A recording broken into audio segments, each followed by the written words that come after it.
আসসালামু আলাইকুম, কেমন আছেন সবাই? গ্রামের মেয়ে শহরে আসলে যা হয়, শহরের দালান ঘর থেকে একটা হাঁস বের করলাম আর আজকে হাঁস রান্না করব, সাথে চিতই পিঠা বানাবো। মুরগির চেয়ে হাঁসের দাম কি বেশি? একটা হাঁস 800 টাকা নিল। একে তো হাঁসের গায়ে কোনো মাংসই নেই, আবার স্বাদও বেশি। অন্যদিকে এত গরমের মধ্যে জামাইয়ের নাকি হাঁসের মাংসের সাথে চিতই পিঠা ছাড়া চলবেই না। কষ্ট হলে তো আমার হবে, তার কি। শুধুমাত্র আতপ চাল দিয়ে আজকে কিভাবে ফুলকো ফুলকো চিতই পিঠা বানাই, সম্পূর্ণ রেসিপিটাই আপনাদের সাথে শেয়ার করব। কয়েকদিন আগে অনেকগুলো টমেটো এনেছিল, এগুলো সারা বছরের জন্য আজকে সংরক্ষণ করে রাখবো। বাসায় আমার গুণবতী মেয়ে আছে, সে এত সুন্দরভাবে হাঁসটা পরিষ্কার করে দিল, আমার তো ধরতেই হয়নি। একজন মায়ের একটা মেয়ে থাকা মানে অনেক বড় ভাগ্য। এই গরমে বলতে গেলে সাহস করে হাঁসের মাংস রান্না করতে আসছি, কারণ মেয়েটা হাঁসের মাংস খুব পছন্দ করে। আর দেশি হাঁসের মাংস দেখতে যেমন লাল, আবার দামেও অনেক বেশি, খেতেও মজা। আর চিতই পিঠা বানানোর জন্য চুলার উপর পাতিল বসিয়ে দিয়েছি, গরম হতে থাকবে। অন্যদিকে আমি হাঁসের মাংসটা রান্না বসিয়ে দিব।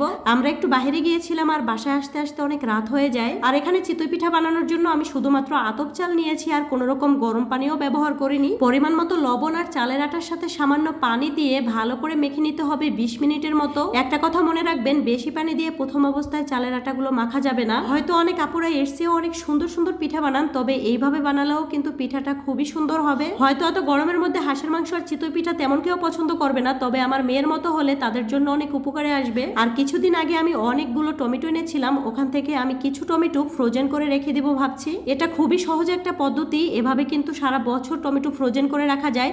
আপনি চাইলে এর থেকে বেশি সময়ও রাখতে পারবেন। প্রথমেই আমি টমেটোগুলো 30 মিনিটের মতো পানিতে ভিজিয়ে রেখেছিলাম, তারপর ফ্রেশ পানি দিয়ে সুন্দর করে পরিষ্কার করে নিয়েছি। যে কোনো সবজি অথবা ফল বাজার থেকে কিনে এনে আমি সবসময় 30 মিনিটের মতো পানিতে ভিজিয়ে রাখি, এটা স্বাস্থ্যের জন্য ভালো। আর নিজেদের গাছের হলে এত কিছুর প্রয়োজনও হয় না।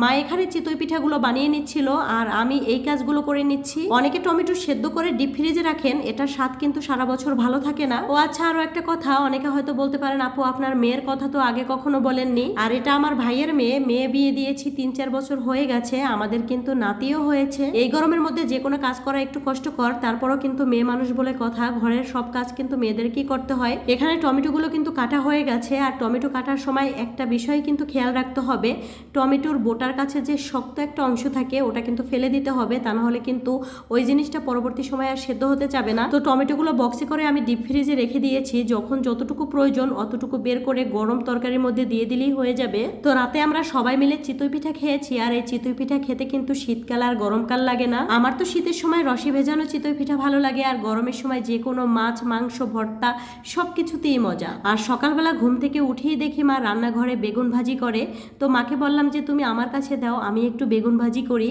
আর এই দেশি বেগুনটা খেতে কিন্তু খুব মজা লাগে, সাথে কিন্তু ডালও আছে, তবে আলু ভর্তা হলে আরো মজা হতো। তো মা বলছে আলু ভর্তাও করে নিবে। মা যতদিন আছে ততদিনই মেয়েদের শান্তি, মা চলে গেলে আপনার রান্না কেউ রান্নাঘরে এসে করে দিবে না। বলতে পারেন আপনার কষ্ট বোঝার মতো এই দুনিয়াতে আর কেউ থাকবে না। যাই হোক, আজকের ভিডিওটি এ পর্যন্ত। সবাই ভালো থাকবেন।